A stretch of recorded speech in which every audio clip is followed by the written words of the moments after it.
Gloire au Seigneur Jésus-Christ. Nous bénissons le Seigneur encore une fois de plus pour se retrouver encore devant vos écrans. Que Dieu vous bénisse abondamment. Je suis persévérant, mon polo, euh, enfant de Dieu, et j'aime servir le Seigneur. Je suis membre à l'église Ephrata Church, ici à Bolton, en Angleterre, où nous servons le Seigneur activement, avec joie, et c'est un plaisir pour nous d'être à ses pieds, de servir le Seigneur euh, au travers des chants, de la louange et aussi d'autres différentes choses que nous faisons dans l'Église. Et nous bénissons le Seigneur pour cette deuxième session d'aujourd'hui, encore où nous décidons de partager notre moment de méditation, où nous le faisons en privé, mais aussi nous décidons de le partager avec d'autres personnes pour en être bénis abondamment. Et je bénis Dieu pour cela. Nous bénissons encore le Seigneur. Et que Dieu vous bénisse pour tous ceux qui ont été bénis, richement bénis, au travers de notre précédente vidéo, au travers de notre précédente session de méditation, où nous avons parlé sur le livre de Luc chapitre 5. Un merveilleux livre, plein d'enseignements, plein de révélations dans ces chapitres. Et nous bénissons le Seigneur. Et ce soir, nous avons Luc chapitre 6. Un merveilleux passage qui va du premier verset jusqu'au verset 49. Et ça vaut la peine de le lire, ça vaut la peine. Ça vaut la peine parce que les Écritures, elles sont tellement importantes. Alors, vous supporterez avec moi de lire ce passage du premier verset jusqu'au verset 49. Alors, nous allons faire comme la fois dernière, aller chaque par histoire et chercher à en tirer une révélation, un message, une leçon qui nous aidera à croître dans notre foi chrétienne et à comprendre des choses aussi différemment aussi. Et ça, c'est très, très important puisque nous devons grandir dans notre foi chrétienne. La Bible dit dans le livre de Josué que ce livre de la loi ne s'éloigne point de ta bouche, médite-le jour et nuit. Et c'est alors que tu auras du succès dans tes entreprises. Donc, tu auras aussi c'est pas dans les entreprises, c'est pas seulement nos entreprises quotidiennes ou professionnelles, mais aussi notre foi chrétienne aussi à l'intérieur, notre fort intérieur est quelque chose de précieux. Donc, nous pouvons aussi le comparer à une entreprise, mais elle va plus au-delà d'une entreprise. Et c'est quelque chose dont nous devons chercher à entretenir cela. Alors, je lis au nom de Jésus dans le livre de Luc au chapitre 6. Et nous allons lire du livre au chapitre 6, du verset 1 jusqu'au verset 11. La Bible dit ceci: un jour de sabbat, Jésus traversait des champs de blé. Ses disciples cueillaient des épis et après les avoir frottés dans leurs mains en mangeant les grains. Les pharisiens dirent: pourquoi faites-vous ce qui est interdit le jour du sabbat? Verset 3, Jésus prit la parole et leur dit: n'avez-vous pas lu ce qu'a fait David lorsque lui et ses compagnons eurent faim? Il est entré dans le sanctuaire de Dieu, a pris les pains exposés devant Dieu et en a mangé, puis il en a donné à ses hommes. Alors que seuls les prêtres ont le droit d'en manger. Verset 5, et il ajouta: le Fils de l'homme est maître du sabbat. Verset 6, un autre jour du sabbat, Jésus entra dans la synagogue et commença à enseigner. Or, il y avait là un homme dont la main droite était paralysée. Les spécialistes de la loi et les pharisiens surveillaient attentivement Jésus pour voir s'il ferait une guérison le jour du sabbat. Il espérait ainsi trouver un motif d'accusation contre lui. Verset 8, mais Jésus, sachant qu'il méditait, dit à l'homme qui avait la main infirme: lève-toi et tiens-toi là au milieu. L'homme s'éleva et s'étend debout. Verset 9, alors Jésus s'adressa aux autres: j'ai une question à vous poser. Est-il permis le jour du sabbat de faire du bien ou du mal? Est-il permis de sauver une vie ou bien faut-il la laisser périr? Verset 10, il balaya alors l'assistance du regard, puis il dit à cet homme: étends la main. C'est qu'il fit. Et sa main fut guérie. Verset 11, les spécialistes de la loi et les pharisiens furent remplis de fureur et se mirent à discuter entre eux sur ce qu'ils pourraient entreprendre contre Jésus. Oh, ceci est merveilleux. Ceci est merveilleux. On voit dans cette première partie du verset 1 jusqu'au verset 11, Jésus être le maître du sabbat. Et au jour du sabbat, il guérit un paralytique. Il guérit un paralysé. Et ça, c'est quelque chose de merveilleux. Après, nous voyons ici cette histoire où Jésus traverse les champs de blé, ses disciples cueillent des épis, qui sont en train de faire un travail, une activité, qui à cette époque-là, le jour du sabbat, il est complètement interdit, il est strictement interdit, je vous le dis, de faire une activité quelconque. Et il y a ces pharisiens. Nous avons vu ces pharisiens, ces spécialistes de la loi, être même dans le chapitre 6 du livre de Luc, dans le chapitre 5 du livre de Luc, allant là où Jésus aussi, là où Jésus s'est déplacé, parce que Jésus était entré il y avait des foules qui sont pressées pour suivre Jésus, pour l'écouter. Et ces mêmes pharisiens viennent encore avec des questions ici au chapitre 6 pour dire, pourquoi faites-vous ce qui est interdit le jour du sabbat? Le sabbat était comme une loi. C'est une loi qui était déjà établie où personne ne pouvait faire une activité quelconque. Et en ce jour ici, les disciples de Jésus, les disciples de cet homme extraordinaire, les disciples de cet homme des miracles qui guérit, qui transforme les vies, sont en train de faire des activités, sont en train de faire une activité. Et Jésus prend la parole pour répondre. Vous savez, bizarrement, quand nous regardons dans le Luc chapitre 5, où nous avons déjà parlé de cela, c'est Jésus qui a l'habitude de répondre. Il répond directement à ces pharisiens, à ces spécialistes de la loi. Et Jésus répond ici, il dit, n'avez-vous pas lu ce qu'a fait David lorsque lui et ses compagnons eurent faim? Il est entré dans le sanctuaire de Dieu. Il a pris les pains exposés devant Dieu et on a mangé, puis il en a donné à ses hommes, alors que seul le prêtre a le droit d'en manger. Et ici, nous voyons que, et le verset 5, Jésus dit, le Fils de l'homme est maître du sabbat. Il n'y a aucune restriction, rien qu'à partir du verset 1 jusqu'au verset 5, nous pouvons voir qu'il n'y a aucune restriction pour Christ de faire un miracle dans notre vie, de changer notre vie, de nous délivrer, de nous restaurer, de nous amener d'un point là où nous étions incapables d'atteindre. Il n'y a aucune restriction. Le sabbat était une restriction pour plusieurs. Personne ne pouvait faire une certaine activité quelconque. Mais Jésus dit au verset 5, le Fils de l'homme est maître du sabbat. Il est maître. Et même dans le livre des Épîtres aux Hébreux, nous pouvons voir clairement que l'auteur du livre d'Hébreux est en train de nous montrer que Jésus est supérieur aux anges, Jésus est supérieur à la loi de Moïse, Jésus est supérieur à Abraham, Jésus est supérieur à qui que ce soit. Il n'y a aucune restriction. Et à quand même plus forte raison, une simple loi du sabbat. Un simple jour du sabbat. Et Jésus dit ici, le Fils de l'homme est maître du sabbat. Le Fils de l'homme est maître du sabbat. Et au verset 6, à partir du verset 6, on nous relate cette histoire de ce paralysé qui est dans la synagogue. Parce que ce jour-là, le jour du sabbat, Jésus est dans la synagogue et il est en train d'enseigner. C'est merveilleux. Nous voyons que cet homme extraordinaire, fait ce qu'il fait ce qu'il aime, il fait ce qu'il connaît de mieux. Enseigner et aussi guérir les malades. Et ça, c'est son style de vie. C'est le style de vie de Jésus que nous voyons encore ici. Il est dans la synagogue. Il est dans un lieu où il y a plusieurs personnes. C'est une assemblée des gens qui sont là, qui se retrouvent pour écouter la parole, pour écouter un sermon. Donc je profite pour dire qu'il est important pour nous de nourrir notre foi chrétienne.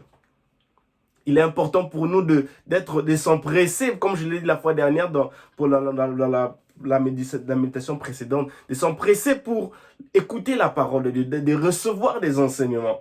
Et Jésus ici, il se retrouve dans la synagogue. Et là, il y a une personne où la main droite était paralysée. Nous allons nous atteler ici. Des fois, nous nous retrouvons avec des maladies, des situations difficiles où nous ne comprenons pas comment est-ce que ça peut changer. Ça prend du temps, ça a pris du temps et ça continue à prendre du temps.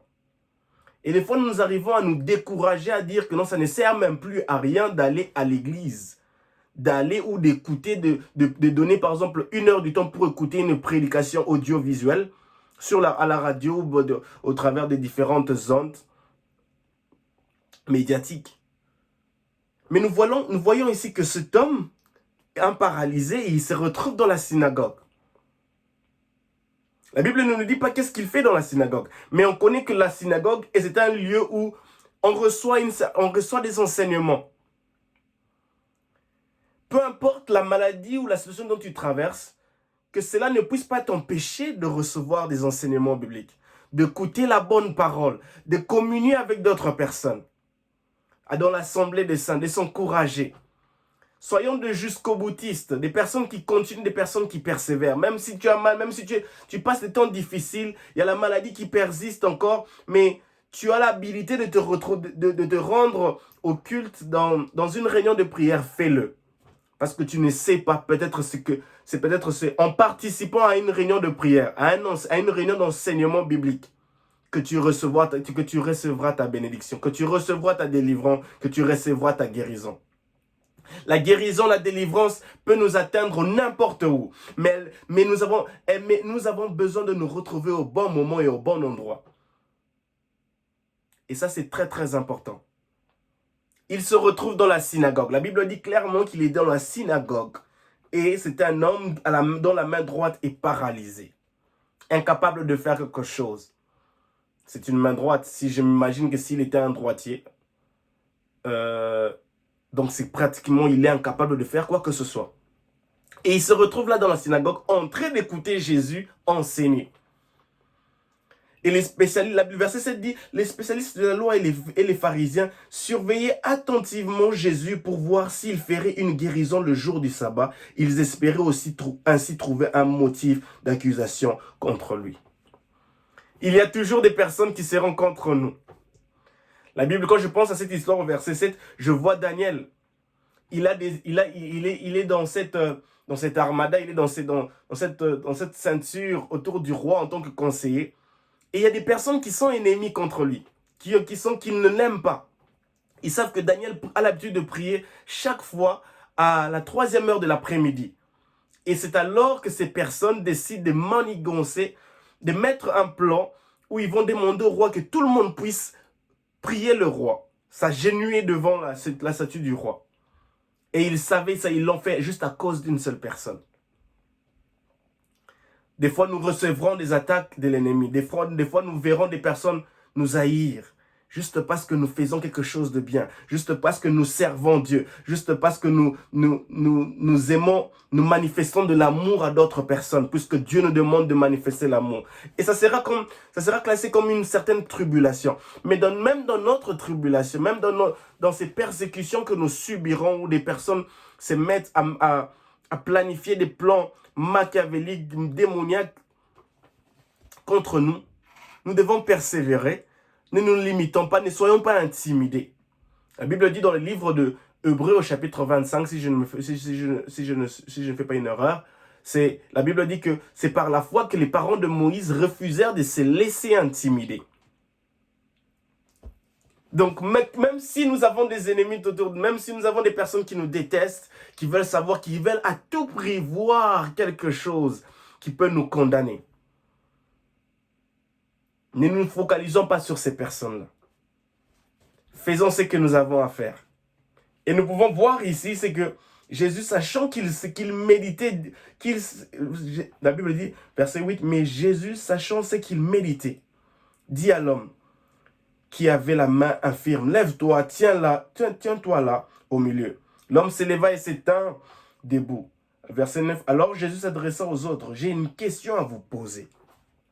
Jésus pose une question. Il dit, est-il permis le jour du sabbat de faire du bien ou du mal? Est-il permis de sauver une vie ou bien faut-il la laisser périr? Jésus est en train de mettre en difficulté ces personnes qui se retrouvent dans la synagogue. Parce qu'ils savent que le jour du sabbat, on ne peut rien faire. Mais Jésus leur pose une question pertinente. Imaginez-vous que votre enfant est en péril, votre enfant est tombé dans un caniveau. Puisque nous sommes le jour du sabbat, allez-vous le sauver? Nous voyons ici le côté défaillant, désavantageux de la loi, d'une restriction qui nous empêche. Ça peut être une loi héréditaire, ça peut être une loi familiale qui nous empêche de progresser, qui nous empêche d'aller de l'avant. Je veux bien que cette personne aille de l'avant, mais pourquoi je suis obligé, mais pourquoi je ne peux rien faire parce que c'est une loi héréditaire ou familiale, une loi établie qui m'empêche d'aider la personne qui est en difficulté. Il doit souffrir, elle doit souffrir. Elle ne doit pas vivre le bonheur. Il ne doit que vivre le malheur. Une loi établie. Et Jésus leur pose une question très pertinente. Est-il permis, il dit clairement, est-il permis le jour du sabbat de faire du bien ou du mal? Est-il permis de sauver une vie ou bien de la laisser périr? Et oui, à cause de cette loi du sabbat, c'était clair et net qu'à cause de cette loi, il y a des choses qui devaient périr. Il y a des choses qui étaient obligées de périr, puisque c'était interdit c'était interdit de sauver ces choses cette personne ou quelque chose, ou un animal ou quoi que ce soit, qui s'apprêtait à périr. Et Jésus pose cette question. Et il ajoute encore, et la Bible dit au verset 10, il balaya alors l'assistance du regard, puis il dit à cet homme, étends la main. Jésus regarde, il balaye toute la salle du regard. C'est un peu comme lorsque vous recevez une formation pour parler, de public speaker, pour parler en présence de plusieurs personnes, pour avoir cette confidence. On vous recommande de regarder tout le monde dans les yeux, de se lever, quand vous regardez tout le monde directement dans les yeux, ça vous donne une certaine confidence, ça vous donne une certaine autorité de l'audience dans là où vous vous retrouvez. Parce que si vous avez l'habitude de regarder juste au-dessus, en haut, du moment où vous allez fixer vos regards vers quelqu'un, vous serez distrait. Et ça vient avec l'expérience. Plus vous le faites, et plus vous avez cette confidence-là. Mais il est recommandé quand vous balayez toute la salle d'un regard, ça vous permet d'avoir cette autorité, cette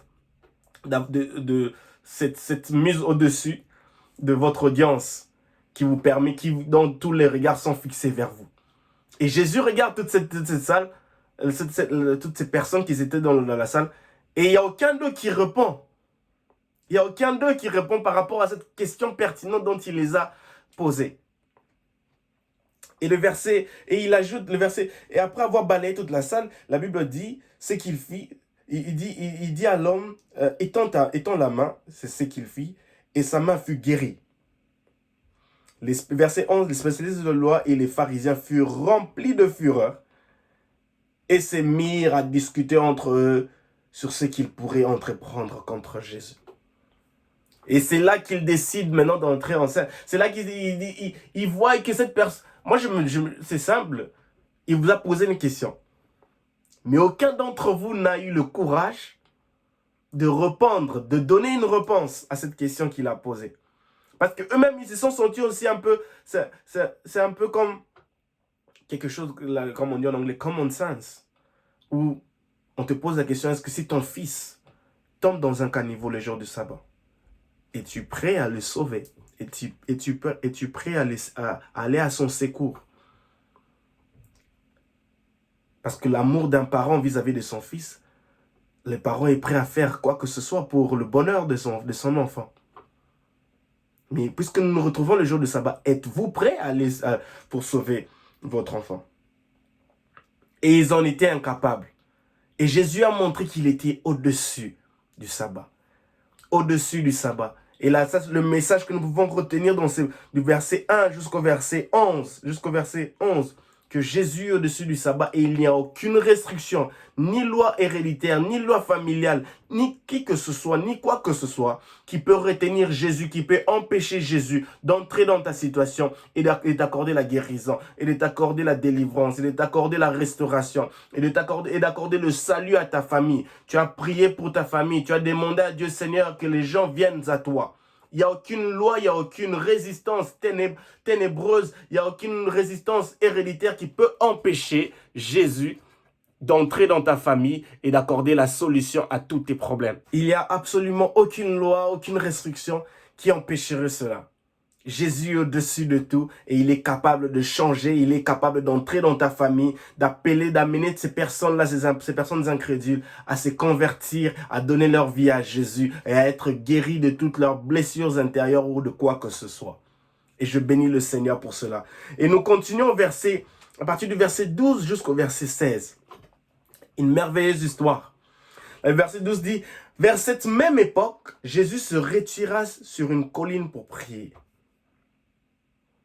il passa toute la nuit à prier Dieu. Verset 13, à l'aube, il appela ses disciples auprès de lui et choisit 12 d'entre eux qu'il nomma apôtres. Verset 14, Simon, qu'il appela Pierre, André son frère, Jacques, Jean, Philippe, Barthélemy, Matthieu, Thomas, Jacques, fils d'Alphée, Simon le Zélé, Jude, fils de Jacques, et Judas l'Iscariote, qui finit par le trahir. Oh, c'est une merveilleuse histoire simple, du verset 12 jusqu'au verset 16. Mais ce qui est le plus important, c'est que nous aimons ici, c'est que la Bible dit, vers cette même époque, Jésus se retira sur une colline pour prier. Nous voyons encore l'aspect de cet intercesseur, d'un homme de prière. Jésus, notre modèle, Jésus, le meilleur exemple que dont nous pouvons copier, est un homme de prière, est un homme qui a l'habitude de se retirer, loin de la foule, loin de ce qu'il aime le plus, loin d'un confort quelconque, pour prier. Jésus se retire sur une colline pour prier. La Bible dit là, la Bible ajoute, il passa toute la nuit à prier Dieu. 1 Thessaloniciens chapitre 5, verset 17, la Bible dit, priez sans cesse. Prie. Quand tu ne sais pas quoi faire, prie. Quand tu es malade, prie. Quand tu es dans le bonheur, prie. Quand tu es dans le malheur, quand tu es triste, prie. Prie sans cesse, intercède. Quand tu sais que non, tu n'as pas de sujet de prière, prie pour les autres. Prie, demande à Dieu, Seigneur, bénis. Si tu m'as béni, bénis d'autres personnes, bénis telle famille, bénis mon frère, bénis ma soeur. Qu'elle soit biologique ou pas, demande à Dieu de bénir d'autres personnes. Mais il est important pour nous de rester en prière. Puisque lorsque nous sommes sans prière, nous sommes en danger. Et Jésus, lui, était un intercesseur, était un homme de prière. Et il avait l'habitude de se retirer en prière. À toi qui me suis maintenant, aie un programme habituel où tu décides de te retirer en prière pour chercher Dieu, pour prier, pour intercéder pour ta famille, pour intercéder pour tes études, tes finances ou tes entreprises ou quoi que ce soit. Aie un moment de prière personnel où tu dis, cette semaine, je vais prendre un moment de prière, peut-être un jour de la semaine, pour prier pendant 2 heures pour ma vie, ou prier pour l'église, ou prier pour les âmes, ou prier pour l'évangélisation dans le monde. Afin que plusieurs âmes soient gagnées à Christ. Ayons l'habitude d'être comme Jésus, des hommes et des femmes des prières. Et ça, c'est merveilleux. Et le verset 13 nous montre l'importance de pouvoir prier. Parce que Jésus, après avoir passé toute la nuit à prier Dieu, le verset 13 nous dit, à l'aube, il appela ses disciples auprès de lui et choisit 12 d'entre eux qu'il nomma apôtres.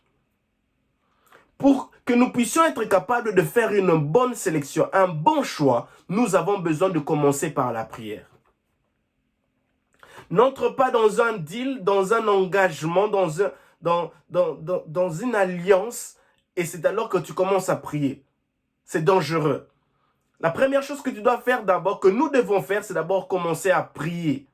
Intercéder pour un projet quelconque dont nous devons prendre une décision le plus vite que possible. Prions d'abord. Lorsque le roi Nabuchodonosor a fait un songe, il a demandé à tous ses conseillers de venir de chercher à interpréter le songe, de venir le révéler ce dont il avait rêvé. Et il était prêt à tuer tous ses conseillers. Et quand Daniel est venu, Daniel a dit, oh roi, donne-moi quelques jours. Daniel n'a pas voulu la précipitation. Ne soyons pas de ceux-là qui sont influencés par la précipitation, car la précipitation nous amènera dans des fosses de destruction, dans des regrets, dans des déceptions. Daniel dit au roi, donne-moi 3 jours. Et dans 3 jours, je reviendrai pour te donner la solution. Je te révélerai ce dont tu as rêvé. Jésus ici est capable, a pu faire la sélection de ses disciples après avoir passé un moment dans la prière. Mon bien-aimé frère, ma bien-aimée sœur, passe d'abord du temps dans la prière. Même pour les plus petites décisions, prends du temps dans la prière. Demande à Dieu, Seigneur, est-ce que c'est la bonne personne? Seigneur, est-ce que c'est le bon emploi? Est-ce que c'est la bonne église là où je dois me retrouver? Est-ce que ce sont les bons amis? Sont-ils des bonnes personnes? Sont-ils des bons amis? Est-ce que c'est la bonne ville là où je dois aller étudier? Un moment de prière. La prière nous permettra de prendre de bonnes décisions. La prière nous permettra à Dieu de nous révéler là où nous devons aller, là où la bonne décision à prendre. À faire le bon choix. Prie.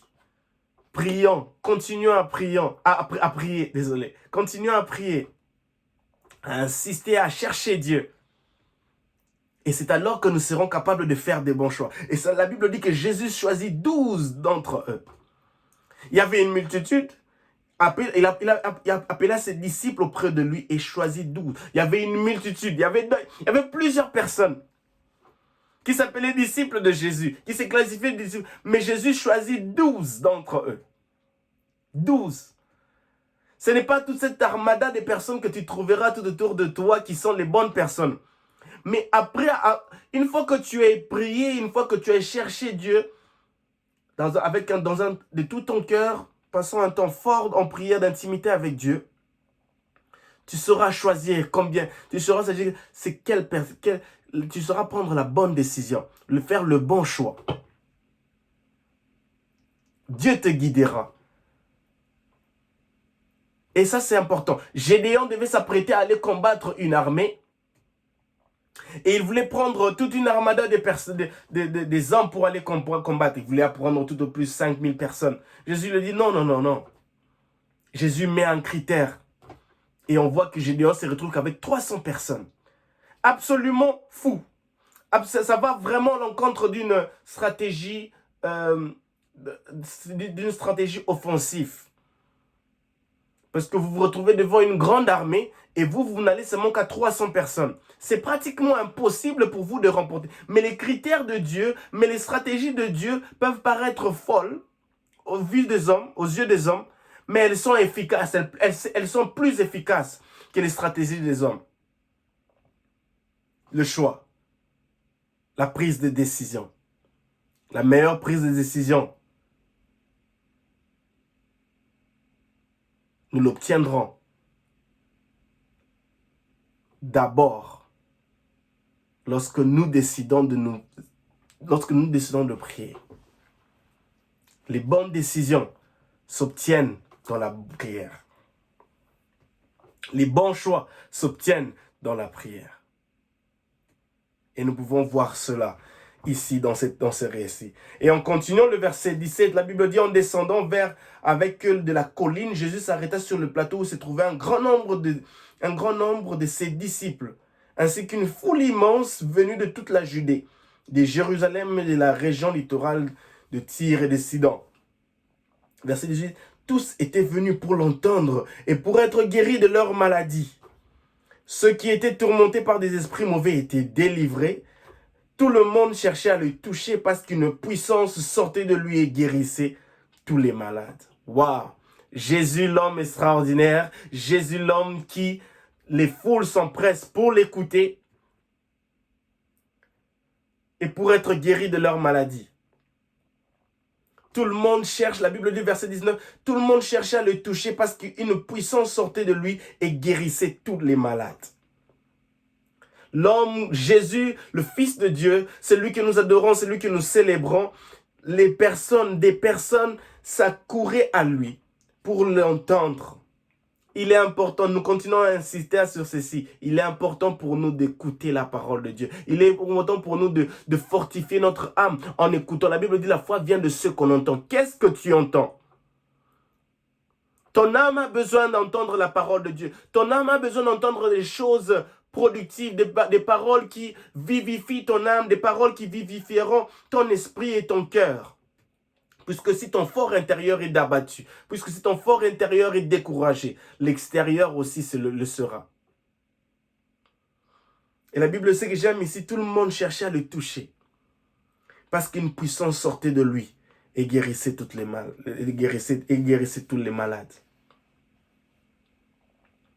Il y a une puissance dans le nom de Jésus. Il y a une puissance dans le nom de Jésus. Jésus est capable de nous guérir. Jésus est capable de nous délivrer. Jésus est capable de nous accorder une force dont, humainement parlant, nous serons incapables d'en avoir. Jésus est capable de nous accorder la force dont nous manquons. Le réconfort, la paix, la joie, la tranquillité. Et c'est si important pour nous. Ce passage nous montre combien Jésus est grand, combien Jésus est capable de restaurer nos vies, de changer nos vies, de nous délivrer. Et cela, j'aime beaucoup. J'aime ça. J'aime vraiment ce passage de verset 17 jusqu'au verset 19. Et du verset 20, nous voyons alors Jésus, regardant ses disciples, il dit « Heureux vous qui êtes pauvres, car le royaume de Dieu vous appartient. Heureux vous êtes-vous, vous qui maintenant avez faim, car vous serez rassasiés. Heureux vous qui maintenant pleurez, car vous rirez. Heureux serez-vous quand les hommes vous haïront, vous rejetteront, vous insulteront, vous chasseront, en vous accusant de toutes sortes de maux à cause du Fils de l'homme. » Verset 23. Quand cela arrivera, réjouissez-vous et sautez de joie, car une magnifique récompense vous attend dans le ciel. En effet, c'est bien de la même manière que les ancêtres ont traité les prophètes. Mais malheur à vous qui possédez des richesses, car vous avez déjà reçu toute la consolation que vous pouvez attendre. Verset 25. Malheur à vous qui maintenant avez toute assiété, car vous aurez faim. Malheur à vous qui maintenant riez, car vous connaîtrez le deuil et les larmes. Verset 26. Malheur à vous, quand tous les hommes diront du bien de vous, car c'est de la même manière que leurs ancêtres ont traité les faux prophètes.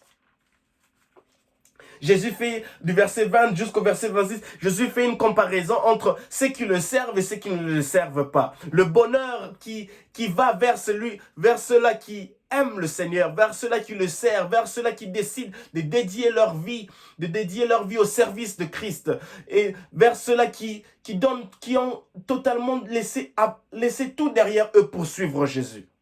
Et Jésus fait la comparaison avec ceux-là qui décident de suivre les valeurs du monde, qui décident de suivre les richesses du monde, qui décident de suivre les richesses éphémères de ce monde. Et même le titre à partir de ce verset 20, on dit bonheur ou malheur. Les choses de ce monde prétendent nous offrir un bonheur. Mais en réalité, c'est un malheur caché derrière. Nous avons vu cela en 2020, plusieurs personnes qui pouvaient se jouir, qui pouvaient se vanter des richesses qu'elles avaient, n'ont pas pu, puisqu'elles sont retrouvées clouées sur un lit à cause de cette maladie, de cette pandémie, et même leur argent n'a pas pu leur sauver. Et Jésus est en train de faire cette comparaison. Il fait la première comparaison du verset 23, du verset 20 au verset 23. Pour ceux-là qui le suivent, il dit « Heureux vous qui êtes pauvres, car le royaume de Dieu vous appartient. Heureux êtes-vous, vous qui maintenant avez faim, car vous serez rassasiés. » Fin de la parole de Dieu, fin de servir Dieu, fin d'être enseigné, la soif, cette faim affamée pour recevoir de la nourriture céleste, pour recevoir de la bonne parole qui vivifie, qui nourrit notre âme, notre esprit, avoir cette faim. Est-ce que je suis affamé? Est-ce que je suis assoiffé pour recevoir quelque chose de vivant, qui vivifiera mon esprit, qui vivifiera mon âme, qui m'encouragera pour me dire que non, ma destinée c'est le ciel. Ce n'est pas la terre. Ce n'est pas les choses éphémères qui se retrouvent ici sur terre. Il ajoute, heureux vous qui maintenant pleurez car vous rirez. Oui, nous passerons par des tribulations. Ce n'est pas facile. La vie chrétienne, qu'on ne vous ne mente pas, la vie chrétienne n'est pas facile. Elle a des pleurs, elle a des difficultés, de la honte, de la moquerie. Il y a toutes sortes de choses qui sont impliquées dans cette vie chrétienne. Des chemins rocailleux, impossibles à comprendre, inconcevables. Où on se pose la question, pourquoi je suis en train de subir ceci? Parce que seulement je prie, nous sommes mis de côté. Nous sommes écartés, isolés par d'autres personnes. Puisqu'ils savent que toi tu pries, tu ne peux pas faire ça. Nous ne voulons pas de toi ici. Et ceci est important pour nous de comprendre cela. Jésus nous dit ici, heureux vous maintenant qui pleurez, car vous rirez. Bien-aimés, au ciel nous rirons. Au ciel, nous nous réjouirons. Au ciel, nous serons bénis. Au ciel, nous serons consolés. Au ciel, il n'y aura pas de graissement de dents. Au ciel, il n'y aura pas d'inquiétude. Au ciel, nous nous réjouirons. Au ciel, nous entrerons dans le repos éternel, dans cette joie éternelle. Nous cesserons de pleurer. Au ciel, nous cesserons de pleurer. Au ciel, nous cesserons de gémir. Oui, ici sur terre, nous pouvons gémir puisque nous sommes humains. Mais au ciel, nous cesserons de gémir. Au ciel, nous ne pleurerons pas. À toi qui me suis maintenant, tu es découragé, tu te poses la question, est-ce que ça vaut la peine de persévérer? Est-ce que ça vaut la peine de continuer cette marche? Est-ce que ça vaut la peine d'être chrétien puisque c'est un chemin tellement difficile? Plusieurs choses dont je ne peux pas faire puisque je veux craindre mon Dieu, puisque je veux obéir à sa parole. Ne t'inquiète pas, Daniel a été jeté dans la fosse aux lions puisqu'il y avait une loi qui le condamnait. Puisqu'il suivait Christ, puisqu'il suivait Dieu, puisqu'il voulait obéir à Dieu. Mais même dans la fosse aux lions, il était en train de rire. Même dans la fosse aux lions, il était en train de célébrer. Il avait un sourire même dans la fosse aux lions. Parce que du moment où là, j'étais dans la fosse aux lions, il y avait un ange qui était... Les lions n'ont pas pu le manger puisqu'il y avait un ange. Donc, dans la fosse aux lions, Daniel était en train de sourire. Et Dieu a su le protéger puisque Daniel a supporté sa croix et dire que jusqu'au bout, je veux te suivre dans les bons et dans les mauvais jours. Et Jésus est en train de nous dire ici, et le verset 22, il dit, « Heureux serez-vous quand les hommes vous haïront, vous rejetteront, vous insulteront, vous chasseront, vous accusant de toutes sortes de maux à cause du Fils de l'homme. » Ne soyons pas tristes. Jésus est en train de nous dire ici, ne soyons pas tristes quand les hommes nous haïront à cause de lui. Ne soyons pas tristes quand les hommes nous rejetteront puisque nous aimons aller à l'église, puisque nous aimons chanter, puisque nous aimons servir, puisque nous aimons partager sur nos réseaux sociaux l'amour de Jésus, les postes d'édification, ou dire à quelqu'un, à une personne que Jésus leur aime, que Jésus veut leur bonheur, qu'il y a de l'espérance pour leur futur. Ne soyons pas découragés, ne soyons pas abattus, soyons heureux. Lorsque même on nous insulte, lorsqu'on vous insulte, lorsque vous êtes chassé de toutes sortes de mots, vous êtes chassé et on vous accuse de toutes sortes de mots à cause de Jésus. J'aime cette chanson qui dit « Jusqu'au bout, je veux te suivre dans les bons comme dans les mauvais jours. » Il est important pour nous de nous réjouir. Ne soyons pas frustrés lorsque les personnes nous disent « Non, on ne veut plus de toi comme ami parce que toi tu aimes le Seigneur, parce que toi tu aimes partir à l'église. » Continuons, soyons des jusqu'au boutistes. Ne nous laissons pas décourager, intimider, où on se dit que non, ça ne vaut plus la peine parce que j'ai perdu mes amis. Non, réjouissons-nous. Heureux serez-vous quand les hommes vous haïront. C'est là que vous comprendrez que non, je suis dans la bonne voie. Je suis en train de suivre le bon chemin. Car je ne veux pas laisser mon Jésus. Car je ne veux pas laisser mon Jésus pour quoi que ce soit. Je le suivrai jusqu'au bout. À cause de Jésus. Et le verset 23 dit, « Quand cela arrivera, réjouissez-vous et sautez de joie, car une magnifique récompense vous attend dans le ciel. » Il y a une magnifique... Jésus nous promet une récompense. Une magnifique récompense dans le ciel nous attend. En effet, c'est bien de la même manière que leurs ancêtres ont traité les prophètes. Les prophètes dans l'ancien temps leur disaient « Répentez-vous, il y a quelque chose qui arrive. » Ils leur disaient « Non, c'est un fou, il ne sait pas de quoi il parle. » Ésaïe a prophétisé qu'il y aurait quelqu'un qui viendrait pour nous sauver. Jésus arriverait. Personne ne pouvait croire à ce qu'il disait. Personne. Les gens le minimisaient, les gens disaient « Non, c'est pas ça, il ment, il dit du n'importe quoi. » Ça me fait penser à l'histoire de Job. Job disant à ces personnes que non, il devait se repentir. Il y a des personnes qui, dans Dieu, nous dit, Dieu a utilisé des prophètes disant au peuple de Dieu de se repentir. Mais ils les ont maltraités. Ils ont dit, non, ça ne sert à rien de t'écouter. Tu nous dis des choses qui n'ont pas de sens. Et c'est ce que Jésus dit ici. Et en effet, c'est bien de la même manière que les ancêtres ont traité les prophètes. Jésus nous dit qu'il y a une récompense dans le ciel, une magnifique récompense qui nous attend dans le ciel. Notre destinée, c'est le ciel.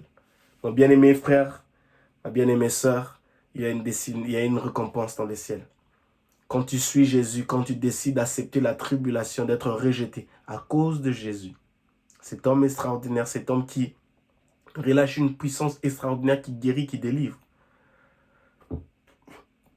Il y a une puissance, il y a une récompense qui nous attend au ciel. Et ensuite, en continuant, le verset 24, « Mais malheur à vous qui possédez des richesses, car vous avez déjà reçu toute la consolation que vous pouvez attendre. » Jésus s'attelle à des personnes qui pensent être consolées, trouver une consolation à cause des richesses de ce monde. Bien-aimés dans le Seigneur, nous avons passé l'année 2020 avec tristesse, difficulté. Nous avons vu des personnes mourir en cascade. Où était la richesse de ces personnes? Certains d'entre eux se sont retrouvés malades, inconscients sur des lits d'hôpital où leur compte en banque n'ont pas pu leur guérir. Certains même sont morts.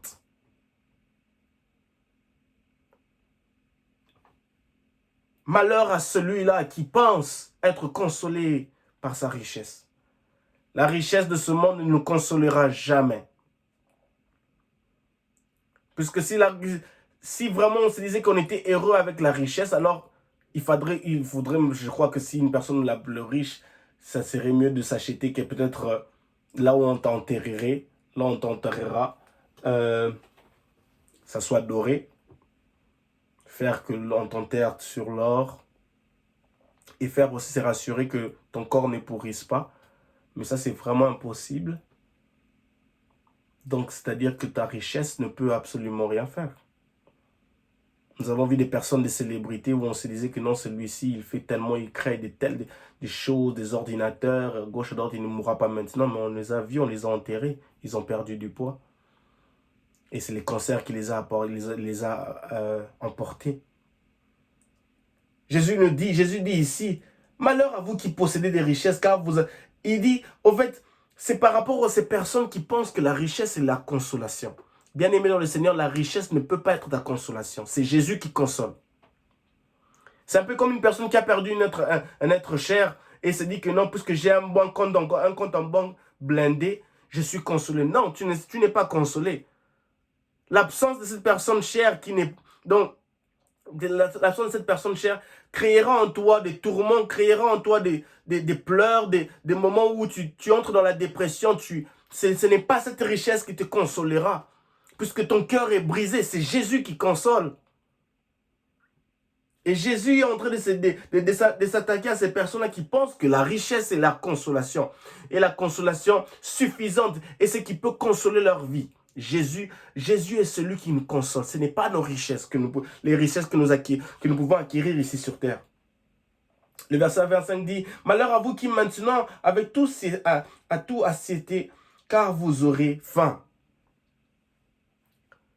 Déjà rassasié, je trouve que ça ne sert à rien de chercher à me nourrir, à nourrir mon âme, mon esprit. Ça s'adresse même aux chrétiens qui pensent qu'ils ont suffisamment lu la Bible, ils ont suffisamment écouté des prédications, que ça ne sert plus à rien d'écouter, d'enrichir leur âme, leur esprit, leur vie chrétienne au travers des prédications. C'est dangereux. Ceci est dangereux. Ne jouons pas avec l'état de notre foi. Entretenons notre foi constamment. Soyons toujours affamés de la parole de Dieu. Soyons toujours affamés des enseignements. Soyons toujours affamés. Soyons des personnes qui veulent apprendre chaque jour, qui veulent manger de la parole de Dieu chaque jour, qui veulent nourrir leur fort intérieur chaque jour. Et c'est là important. Nous pouvons prendre des formations à gauche, à droite, informatique, des formations de différents domaines, c'est bien bon. Mais le fort intérieur, qu'est-ce que nous faisons de notre fort intérieur?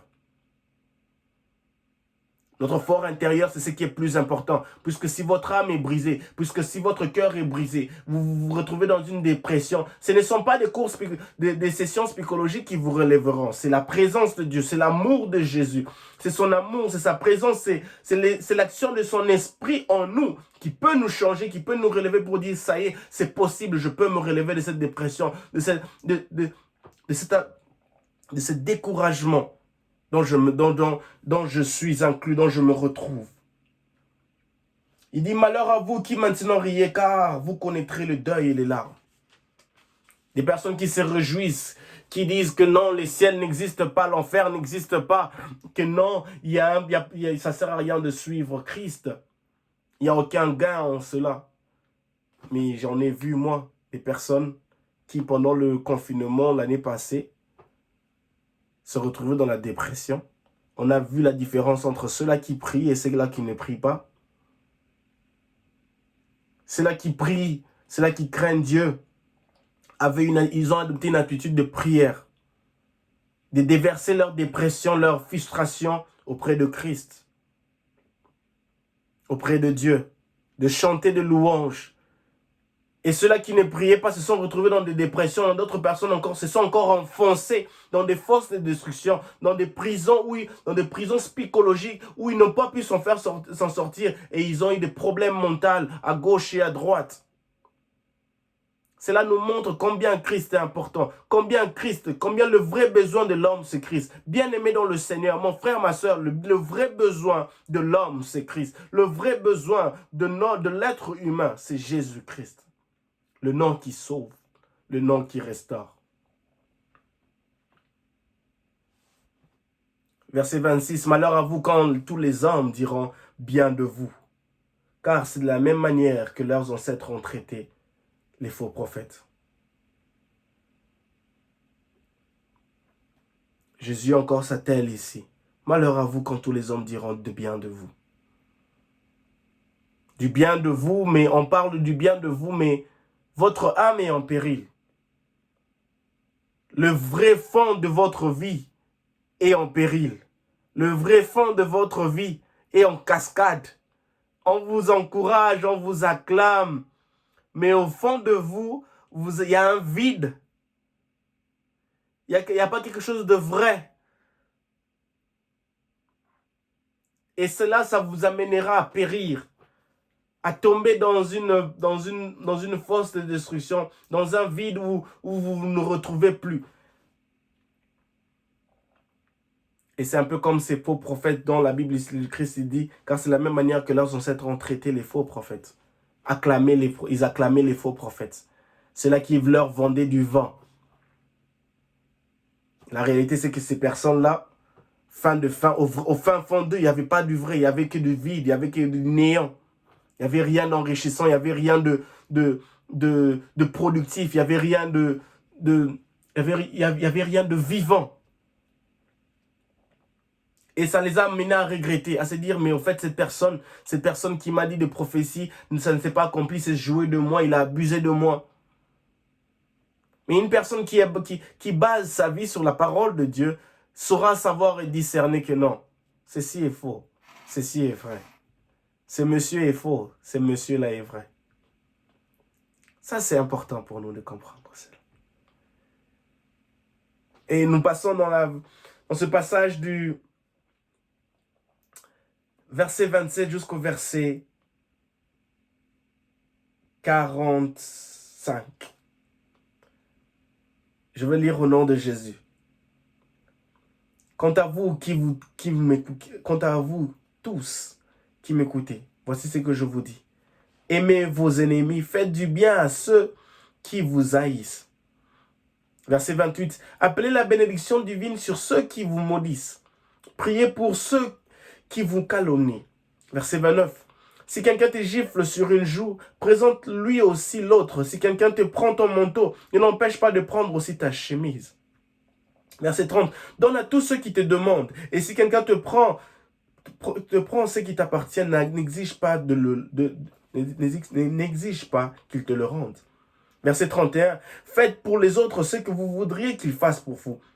Si vous aimez seulement ceux qui vous aiment, pensez-vous avoir droit à une récompense particulière?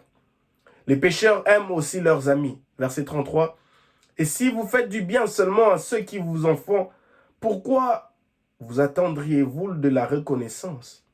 Les pécheurs n'agissent-ils pas de même? Verset 34. Si vous prêtez seulement à ceux dont vous espérez être remboursé, quelle reconnaissance vous doit-on? Les pécheurs aussi se prêtent entre eux pour être remboursés. Vous, au contraire, aimez vos ennemis, faites-leur du bien et prêtez sans espoir de retour. Alors votre récompense sera grande. Vous serez les fils du Très-Haut parce qu'il est lui-même bon pour les ingrats et les méchants. Votre Père est plein de bonté, soyez donc bons comme lui. Le verset 37. Ne vous posez pas en juge d'autrui et vous ne serez pas jugés, vous-même jugés. Gardez-vous de condamner les autres et à votre tour, vous ne serez pas condamnés. Pardonnez et vous serez vous-même pardonnés. Le verset 38. Donnez et l'on vous donnera, on versera dans le pan de votre vêtement une mesure bien tassée, secouée et débordante, car on employera à votre égard la mesure dont vous vous serez servi pour mesurer. Il ajouta cette comparaison. Un aveugle peut-il guider un autre? Ne vont-ils pas tous de tomber dans le fossé? Le verset 40. Le disciple n'est pas plus grand que celui qui l'enseigne, mais tout disciple bien formé sera comme son maître. Pourquoi vois-tu le grain de sueur dans l'œil de ton frère alors que tu ne remarques pas la poutre qui est dans le tien? Comment peux-tu dire à ton frère, frère, laisse-moi enlever cette sueur que tu as dans l'œil, alors que tu ne remarques pas la poutre qui est dans le tien? Hypocrite, commence donc par retirer la poutre de ton œil, alors tu y verras assez clair pour ôter la sueur de l'œil de ton frère. Verset 43. Un bon arbre ne peut porter des bons fruits, ni un mauvais arbre des bons fruits. En effet, chaque arbre se reconnaît à ses fruits. On ne cueille pas des figues sur des chardons. On ne récolte pas non plus du raisin sur des ronces. Verset 45. L'homme qui est bon tire le bien du bon trésor et de son cœur. Celui qui est mauvais tire le mal de son mauvais fond. Ce qu'on dit vient de ce qui est rempli le cœur. Parole du Seigneur. Ceci est merveilleux. Du verset 27 au verset 45, j'appellerai ces passages de ces versets bibliques comme une mise au point que Christ est en train de faire. Christ s'adresse à nous. Christ s'adresse à notre fort intérieur. Christ s'adresse à notre cœur. Christ s'adresse et est en train de mettre une mise au point face à notre ego. Puisqu'en tant qu'humain, notre ego a tendance à prendre le dessus, a tendance à dompter notre cœur.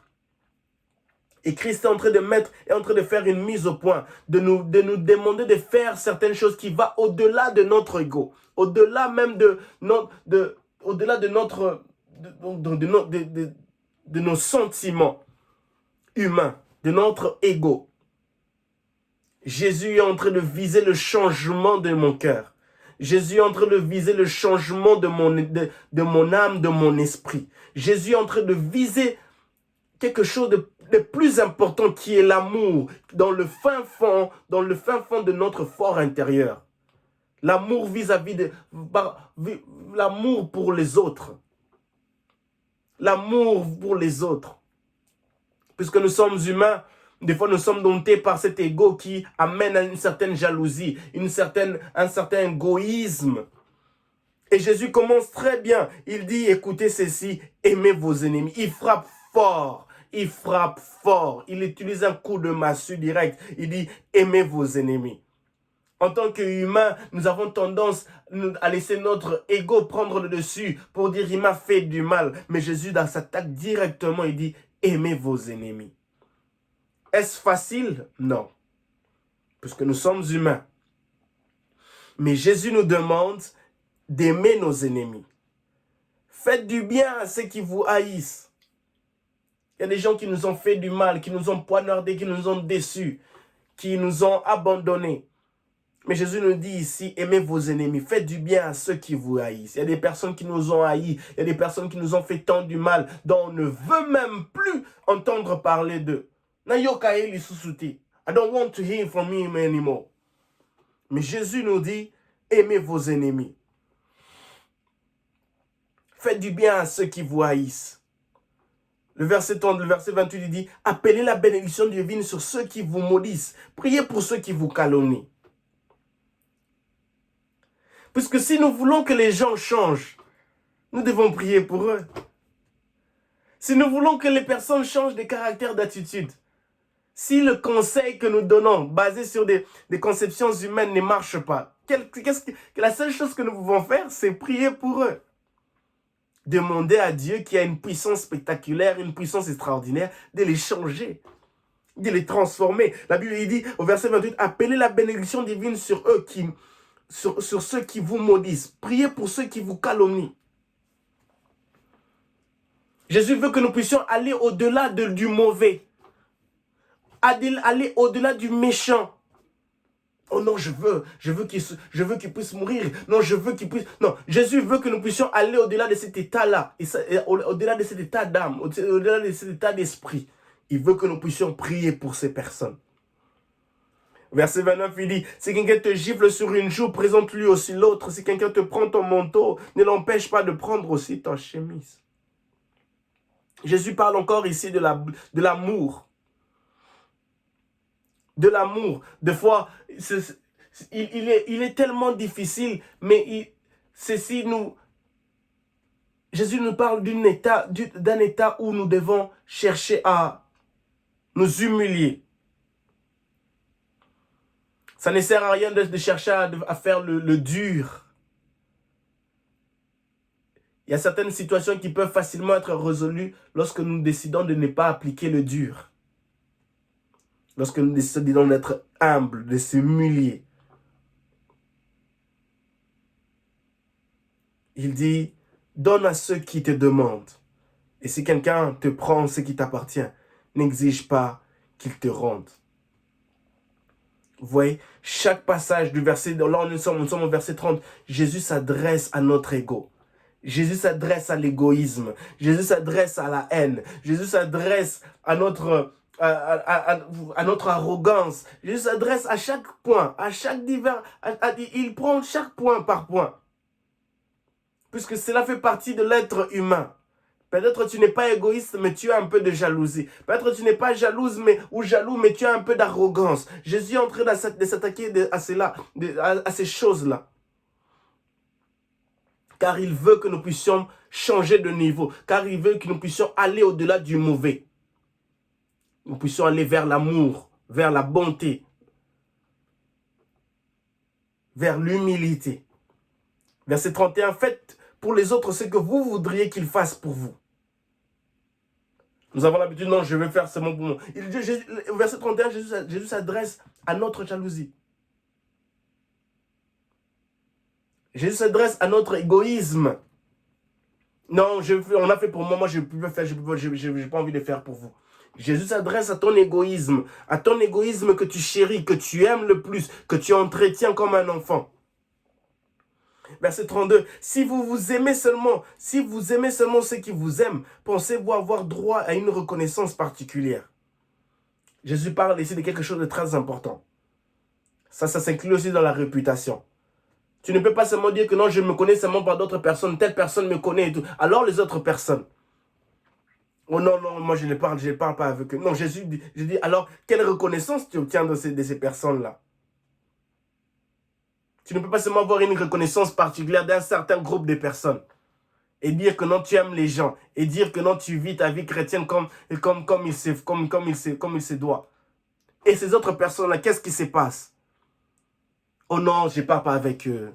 Ils ne sont pas des personnes qui m'aiment et tout et tout. Non, mais Jésus est en train de s'atteler. Jésus est en train de s'atteler à toi pour changer ton état d'esprit.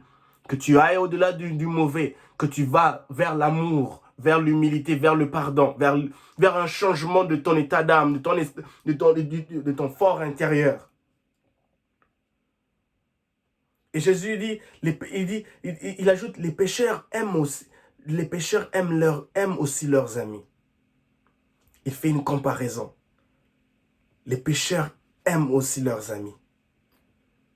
Et si vous faites du bien seulement à ceux qui vous en font, pourquoi vous attendriez-vous de la reconnaissance? Ne fais pas seulement du bien à ceux-là qui te font du bien. fais aussi du bien à ceux-là qui te font du mal.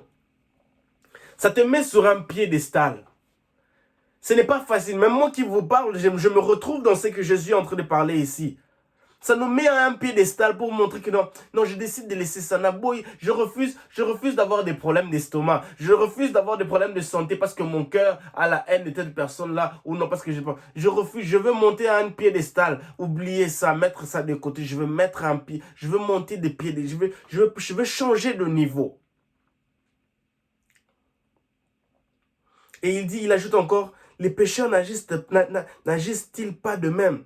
Jésus est en train de nous comparer, ils pourront montrer que non, même les pécheurs, même les personnes qui ne connaissent pas Christ, font plus que vous. Si les personnes qui ne connaissent pas Christ, ils ont eu de différends avec d'autres personnes, mais ils décident de changer, ils décident, non, je vais oublier ça, je vais aller saluer Clémentine, je vais aller saluer Ghislain, je vais aller saluer Julien. Ils montent de niveau. Il se leur met un piédestal, mais ils ne sont pas chrétiens. Jésus est en train de leur dire, les pécheurs n'agissent-ils pas de même? Et pourtant, nous sommes des personnes qui devons être le modèle. Nous devons être plus exemplaires. Si vous prêchez seulement à ceux dont vous espérez être remboursés, quelle récompense vous doit-on? Les pécheurs aussi se prêtent entre eux pour être remboursés. Jésus est en train de dire, si vous faites ça, mais c'est un peu comme les pécheurs sont en train de faire, nous ne pouvons pas avoir le même niveau que les pécheurs. Jésus est en train de dire que nous ne pouvons pas avoir le même niveau que les pécheurs, nous devons avoir un niveau supérieur.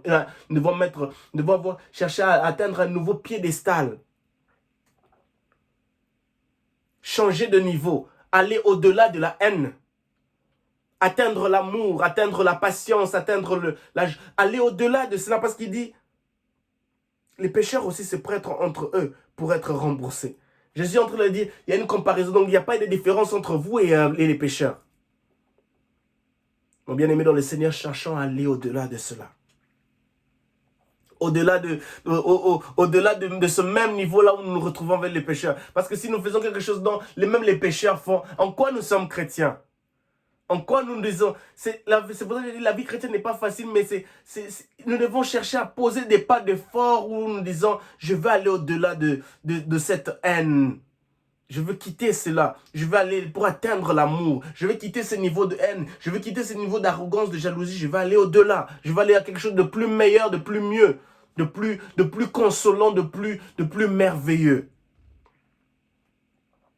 de plus fructifiant, de plus vivifiant.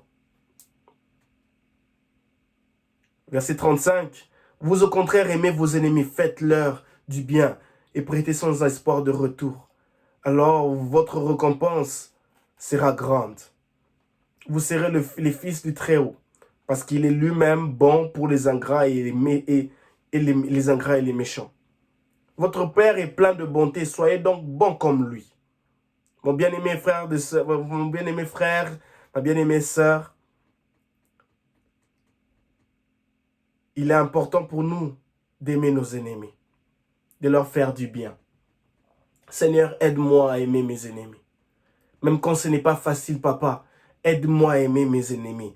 Aide-moi, Seigneur Père éternel, à pardonner. Même quand mon l'ego veut prendre le dessus, veut dompter sur moi. Aide-moi à aimer mes ennemis. Aide-moi à aimer ceux qui me haïssent. Aide-moi à bénir ceux qui me calomnient. Et c'est alors que j'obtiendrai la grande récompense. Parce que si Dieu lui-même est bon pour les ingrats et les méchants, alors combien peut forte raison nous? Votre Père est plein de bonté, soyez donc bons comme lui. Si nous voulons être comme notre Père qui est dans le ciel, nous devons être bons comme lui. Nous devons manifester de l'amour à ceux-là à ceux-là qui nous haïssent, à ceux-là qui nous détruisent, à ceux-là qui nous veulent du mal. À prier pour eux, à chercher à ce que Dieu leur change. Et c'est là important. Le verset 37 dit, ne vous posez pas en juge d'autrui, vous ne serez pas vous-même et vous ne serez pas vous-même jugés. Gardez-vous de condamner les autres et à votre tour, vous ne serez pas condamnés. Pardonnez et vous serez vous-même pardonné. Dieu insiste sur le pardon. Dieu insiste sur le fort intérieur. Dieu insiste. Dieu s'attaque au pardon. Dieu s'attaque à ces différentes choses, à la haine, à l'arrogance, à la jalousie, à la rancune, au mauvais, au méchant, au malhonnête, à toutes ces choses qui nous amènent qui amènent notre fort intérieur à se dégrader, à se retrouver dans une dépression, à se retrouver dans une fosse de destruction. Et Jésus s'attelle à ces choses. Jésus est en train de marteler sur ces choses. Jésus s'attaque à notre fort intérieur. Verset 27 jusqu'au verset 45, Jésus parle. Jésus est en train de faire une mise au point, un check-up. Il est en train de dire, non, la haine là, c'est pas bon. Cherche à détruire cela. Cherche à enlever cela. Cherche à monter de niveau. Verset 38, donnez, on vous le donnera, on versera le pan de votre vêtement, une bonne mesure bien tassée, secouée, débordante, car on employera à votre garde la mesure dont vous serez servi. Soyons des personnes qui sont des machines de bénédiction pour d'autres personnes. Tu es là, mais ton cœur est prêt pour que tu sois une bénédiction. Comment je peux aider Clémentine? Comment je peux aider Francine? Comment je peux aider Julien? Comment je peux aider Ghislain? Comment je peux être une bénédiction? Tu penses à être une bénédiction pour plusieurs, pour une famille.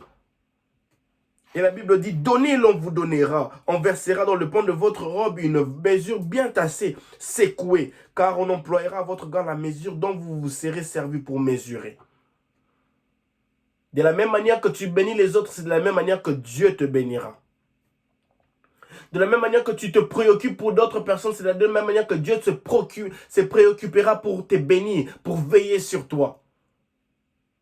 Seigneur, aide-moi à me préoccuper pour d'autres personnes. Seigneur, aide-moi à être une bénédiction pour d'autres personnes. Seigneur, aide-moi à être une bénédiction vivante pour des familles, pour des individus. Aide-moi à donner. Aide-moi à avoir cet amour-là, ce désir-là. Seigneur, là où je ne suis pas bon, je ne suis pas encore arrivé à ce niveau-là, bien à donner de tout mon cœur. Aide-moi, petit à petit, que j'arrive à ce niveau, à être changé. Arriver à ce niveau-là, à donner de tout mon cœur. Et c'est si important. Et au verset 39, la Bible dit qu'il ajouta cette comparaison. Un aveugle peut-il guider un autre aveugle? Ne vaut-il pas tous deux tomber dans les fossés? Il dit, le disciple n'est pas plus grand que celui qui l'enseigne. Mais tout disciple bien formé sera comme son maître. Parole du Seigneur. Et le verset 41 jusqu'au verset 42, Jésus est en train de faire cette reproche, si je dirais comme cela, où il dit, ça ne sert à rien de juger quelqu'un pour dire que tu as un problème, tu as telle chose dans ton œil, et pourtant toi, tu as une poutre. Parce que tu ne peux pas bien voir clair si toi, à l'intérieur de ton œil, il y a quelque chose.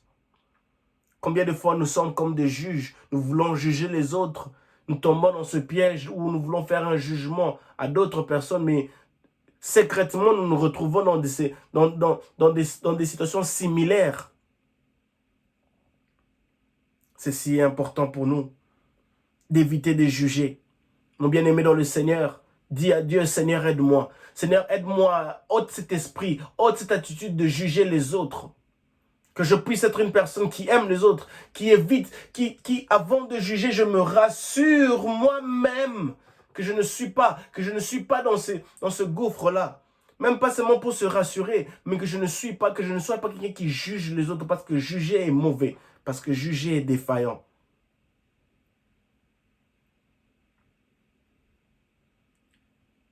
Des fois, nous jugeons, mais nous ne sommes même pas prêts à aider ces personnes qui se retrouvent dans des difficultés, dans des mauvais caractères, si je dirais. C'est bien, nous pouvons dire, non, ce que tu fais là, c'est mauvais. Mais soyons des personnes qui sont prêts à les recadrer avec amour, à les ramener sur le droit chemin, à leur dire que non, voilà, ce n'est pas bon, voilà, telle chose doit être changée. Soyons des personnes qui reprochent, qui cherchent à rediriger d'autres personnes sur le droit chemin avec amour. Faisons-le avec amour. C'est la raison pour laquelle le verset 27 jusqu'au verset 45, Jésus est en train de parler ici, à l'amour. L'amour pour les autres. Reprochons les autres avec amour. Dirigeons les autres avec amour. Disciplinons les autres avec amour. Parlons aux autres avec amour. Et les choses se passeront bien. Et nous verrons les gens être changés. Combien de fois nous parlons des gens avec nous parlons aux autres sans amour. Et ceci est très très important. Le verset 43, un bon arbre ne peut pas porter de mauvais fruits, ni un mauvais arbre de bons fruits. En effet, chaque arbre se reconnaît à ses fruits. On ne cueille pas des figues sur des chardons, et on ne récolte pas non plus du raisin sur des ronces. Le verset 45 dit, l'homme qui est bon tire le bien du bon trésor de son cœur. Celui qui est mauvais tire le mal de son mauvais fond. Ce qu'on dit vient de ce qui est rempli le cœur.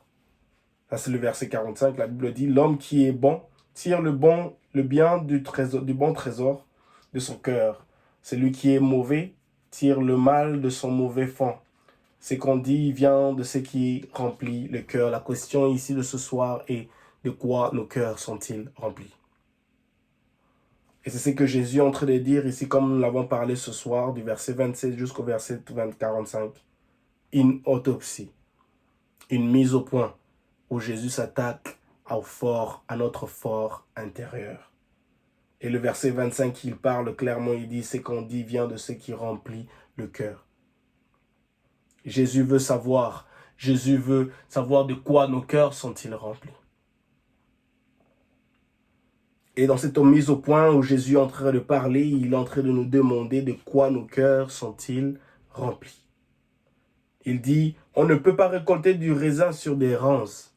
C'est impossible. Même biologiquement parlant, c'est impossible. On ne peut pas récolter de la mangue sur un arbre de citron. C'est impossible. C'est impossible. Jésus est en train de s'atteler sur la source de cet arbre. Elle ne porte aucune graine possédant, aucune sémence portant les manques. Non. Jésus est en train de poser la question, ce qu'on dit vient de ce qui remplit le cœur. De quoi nos cœurs sont remplis? Une mise au point. Où Jésus veut que nos cœurs soient remplis d'amour. Où Jésus veut que nos cœurs soient remplis de choses célestes. Qui nous permet d'aller au-delà du mauvais, au-delà du méchant. Et ça, c'est la parole du Seigneur. C'est ce que Jésus est en train de nous dire ici. Et au verset 46, il dit, pourquoi m'appelez-vous Seigneur, Seigneur, alors que vous n'accomplissez pas ce que je vous demande, ce que je vous commande? Verset 47, il dit, savez-vous à qui ressemble celui qui vient à moi, qui écoute mes paroles et les applique? Une question que Jésus pose. Il dit, savez-vous à qui ressemble celui qui vient à moi, qui écoute mes paroles? Et il dit, c'est ce que je vais vous montrer. Et c'est alors que Jésus fait une illustration du verset 47 jusqu'au verset, du verset 48 jusqu'au verset 49. Il dit, il ressemble à un homme qui a bâti une maison. Il a creusé, il est allé profond et il a assis les fondations sur le roc. Quand le fleuve a débordé, les eaux se sont jetées avec violence contre la maison, mais elles n'ont pas pu l'ébranler parce qu'elle était construite sur les règles de l'art. Et le verset 49 dit, mais celui qui écoute mes paroles sans les appliquer ressemble à un homme qui a construit sa maison directement sur la terre meuble. Sans fondation, dès que les eaux du fleuve se sont jetées contre elle, la maison s'est effondrée et il n'en est resté pas grand. Il n'en est resté qu'un grand tas de ruines. Jésus est en train de parler ici sur... Il décrit la personnalité, il décrit la personne de celui qui écoute ses paroles et les met en pratique. Et la première exemple, c'est celle de la personne qui écoute ses paroles et les met en pratique. Et il dit clairement ici, il ressemble à un homme qui a bâti sa maison. Il a creusé, il est allé profond, il a assis les fondations sur le roc. Les fondations sur le roc. La parole de Dieu est cette fondation. Et ce roc, Jésus est le roc. Jésus est le rocher. Si nous nous asseyons sur le roc, si nous posons nos fondations, les fondations de nos vies, les fondations de nos finances, les fondations de nos foyers, les fondations de nos études, les fondations de nos projets, les fondations de nos avenirs, les fondations de nos destinées, les fondations de toutes nos entreprises sur Jésus, nous avons la garantie que nous allons dans la bonne direction.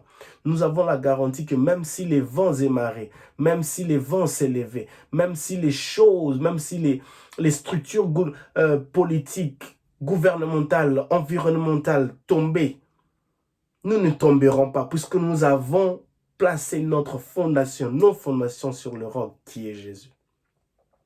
Et c'est ce que Jésus nous parle ce soir. Il nous dit ça encore ce soir, et ça c'est merveilleux. Combien pour nous, nous devons poser ces fondations sur le roc. Jésus le rocher, Jésus le roc. Le roc, ce n'est pas notre compte en banque. Nous avons vu cela à partir du verset 20 jusqu'au verset 26. Nous n'obtiendrons pas la consolation au travers des richesses. Ce ne sont pas des richesses de ce monde dont nous devons dire que ce sont nos rocs, où nous devons poser les fondations sur cela. Mais sur Jésus. Jésus, l'homme de la situation, cet homme extraordinaire. Je poserai ma fondation, les fondations de mes projets, les fondations de mon futur, les fondations de ma destinée sur Jésus. Puisque c'est celui qui peut changer, c'est celui qui peut maintenir le cap, la bonne direction, qui peut m'aider à maintenir le cap, la position dont je me retrouve sur ce piédestal. Jésus. Que Dieu vous bénisse abondamment pour ce soir, ce moment où nous avons passé dans le partage de ce livre de Luc au chapitre 6. Une histoire merveilleuse. Et que Dieu vous bénisse pour ceux-là qui avaient déjà suivi la première, Luc chapitre 5, cette méditation biblique aussi qui nous a fait tellement du bien. Et nous continuerons, si Dieu nous fait la grâce, de continuer encore à partager cela, ces moments de méditation biblique qui nous enrichissent et qui nous aident à avancer de l'avant, à devenir encore plus matures spirituellement, à nourrir notre foi et notre fort intérieur. Aujourd'hui, si je dois le dire, c'était vraiment une mise au point, parce que nous sommes attelés sur ces longs versets, du verset 27 jusqu'au verset 45, la mise au point de notre fort intérieur.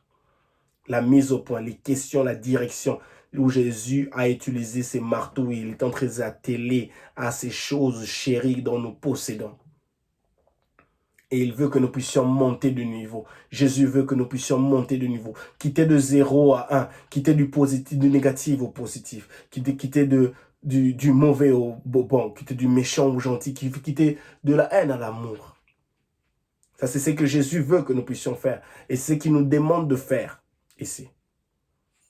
Et Dieu nous parle ce soir. Il nous enrichit encore au travers de sa parole ce soir pour nous dire qu'il est important, où nous avons vu que Jésus prendre la bonne décision après avoir prié. Jésus faire la bonne sélection de ses disciples après avoir passé toute une nuit en prière. Et nous avons vu dans la première partie, Jésus être au-dessus du sabbat. Jésus prendre le dessus, disons qu'il est le maître du sabbat. Qu'aucune restriction, aucune loi héréditaire, générationnelle ne peut stopper Jésus pour nous guérir. Aucune loi familiale, héréditaire, générationnelle, environnementale, quoi que ce soit, personne ni quoi que ce soit ne peut stopper Jésus pour venir entrer dans ma vie, pour venir me guérir, pour venir me délivrer, pour venir me bénir, pour venir me visiter. Car sa faveur est disponible à n'importe quel moment, n'importe où, et il peut utiliser n'importe qui, n'importe quoi, pour me délivrer, pour me guérir. Que Dieu vous bénisse abondamment. C'était persévérant. Un plaisir et une joie toujours de me retrouver devant vous. Et à la prochaine. Ton nom est si merveilleux, Jésus. Ton nom est si merveilleux. Ton nom est si merveilleux. Ton nom est si merveilleux, Jésus. Ton nom est si merveilleux.